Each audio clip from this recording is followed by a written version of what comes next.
സംസ്ഥാനത്ത് പാൽ വില വർദ്ധിപ്പിക്കാനുള്ള നടപടികൾ പൂർത്തിയായി വരികയാണെന്ന് മന്ത്രി ജെ ചിഞ്ചുറാണി. വില വർദ്ധിപ്പിക്കാനുള്ള അധികാരം മിൽമയ്ക്കാണ്. ക്ഷീരകർഷകർക്ക് പ്രയോജനപ്പെടുന്ന തരത്തിൽ വർധനവുണ്ടാകും. ഏറ്റവും കൂടുതൽ പാലിന് വില കൊടുക്കുന്ന സംസ്ഥാനമാണ് കേരളമെന്നും മന്ത്രി പറഞ്ഞു. നിയമസഭയിൽ തോമസ് കെ തോമസ് MLA സബ്മിഷനാണ് മന്ത്രിയുടെ മറുപടി. ഏറ്റവും കൂടുതൽ പാലിന് വില കൊടുക്കുന്ന സംസ്ഥാനം നമ്മുടെ കേരളമാണ്.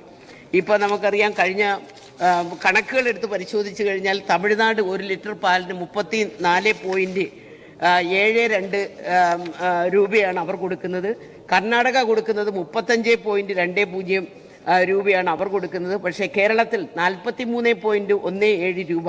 ഇന്ത്യയിലെ ഏറ്റവും കൂടുതൽ പാലിന് വില കൊടുക്കുന്ന സംസ്ഥാനം എന്ന ഖ്യാതി കൂടി നമ്മുടെ കേരളത്തിനുണ്ട് എന്നുള്ളത് ഞാൻ ഈ അവസരത്തിൽ പറയുകയാണ്. പാൽ വില വർദ്ധിപ്പിക്കുന്നതിനുള്ള അധികാരം മിൽമയ്ക്കാണ് വ്യക്തമാക്കിയിട്ടുണ്ട്.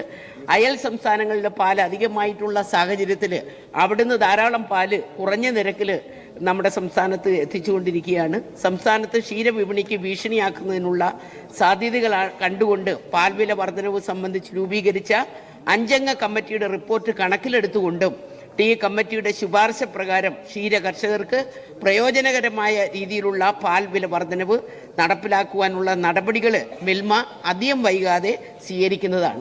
GST കുറയ്ക്കുന്ന ഘട്ടത്തിൽ പാലിന് വില കൂട്ടുന്നത് ജനങ്ങൾക്ക് ബുദ്ധിമുട്ടുണ്ടാക്കുമെന്ന് മിൽമ ചെയർമാൻ KS മണി കഴിഞ്ഞ ദിവസം പറഞ്ഞിരുന്നു. തദ്ദേശ തെരഞ്ഞെടുപ്പ് അടക്കം വരാനിരിക്കെ വില വർദ്ധിപ്പിക്കേണ്ട എന്ന നിലപാടിലാണ് മിൽമ. അതിനിടെ പാൽ വില കൂട്ടുന്നതിനെ ചൊല്ലി മിൽമ ബോർഡ് യോഗത്തിൽ തർക്കമുണ്ടാവുകയും ചെയ്തിരുന്നു. News bureau, Pathanamthitta. Pure natural spices, no colors, no preservatives. New Day spices from Kerala to your kitchen. This is not just Indian taste. It's New Day spices from Kerala for the whole world to enjoy. New Day spices.